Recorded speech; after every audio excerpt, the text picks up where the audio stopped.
বেনাপোলে দেশব্যাপী চলা নৈরাজ্যের কারণে বন্ধের টানা 5 দিন পর স্থলবন্দর দিয়ে আমদানি রপ্তানি আবার শুরু হয়েছে। বন্দরের পরিচালক রেজাউল করিম বলেন, নিরাপত্তাজনিত কারণে 5 দিন ধরে বেনাপোল স্থলবন্দর দিয়ে আমদানি রপ্তানি কার্যক্রম বন্ধ ছিল। গত রোববার সকাল থেকে কার্যক্রম শুরু হয়েছে। গতকাল আমদানি হয়েছে প্রায় 300 থেকে 350 পণ্যবাহী ট্রাক এবং রপ্তানি হয়েছে প্রায় 200 থেকে 250 পণ্যবাহী ট্রাক। বেনাপোল পেট্রোপোল সীমান্তের ইমিগ্রেশন দিয়ে সব ধরনের পাসপোর্টের যাত্রী যাতায়াত অনেকটা স্বাভাবিক হয়ে এসেছে।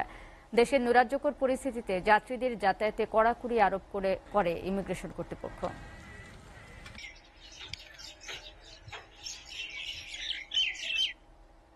বেনাপোল স্থলবন্দরের কার্যক্রম আর অবৈধভাবে সীমান্ত অতিক্রম রোধে নিরাপত্তার জোরদারের বিষয়ে এই মুহূর্তে আমাদের সঙ্গে জানাতে যুক্ত হবেন বেনাপোল থেকে সহকর্মী শেখ নাসির উদ্দিন।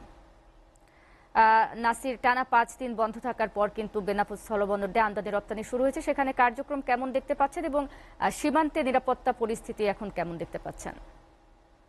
আপনি যেমনটা বলছিলেন, আসলে এই বৈষম্য ছাত্র আন্দোলনের কারণে সাবেক প্রধানমন্ত্রী শেখ হাসিনা দেশ থেকে এক হিসেবে পালিয়ে এসে ভারতে চলে গিয়েছিল। তারপরের থেকে আসলে দুই দেশের মধ্যে টোটালি আমদানি রপ্তানি 5 দিন নিরাপত্তা জনিত কারণে বন্ধ হয়ে যায়।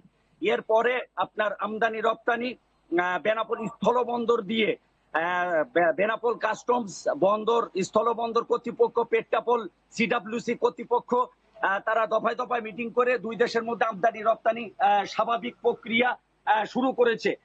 গতকালকেও প্রায় 300-র অধিক আমদানিকৃত পণ্যবাহী ট্রাক বাংলাদেশে ঢুকেছে এবং 250-র অধিক রপ্তানিবাহী পণ্য নিয়ে ভারতের মধ্যে প্রবেশ করেছে। তবে এখন বন্দরে কর্মচঞ্চলতা ফিরে পেয়েছে, দুই দেশের মধ্যে আমদানি রপ্তানি স্বাভাবিক প্রক্রিয়ায় শুরু হয়েছে বলে যেটা আমাকে নিশ্চিত করেছেন বেনাপোল স্থলবন্দরের পরিচালক রেজাউল করিম। আর বেনাপোল সীমান্ত জুড়ে 102 কিলোমিটার সীমান্ত জুড়ে এখানে নিরবিচ্ছিন্ন সীমান্ত নিরাপত্তা জোরদার করেছে বিজিবি। সকালে রাতে এখানে পেট্রোলিং ডিউটি চলছে এবং একটি সূত্র বলছে বিএসএফ এর ওই পাশে হাই রেড অ্যালার্ট তারা সীমান্তে জারি করেছে। আমাকে যেটা নিশ্চিত করেছেন বিজিবির সিও 49 ব্যাটালিয়নের সিও সাইফুল সিদ্দিকী, তিনি আসলে আমাকে নিশ্চিত করেছেন।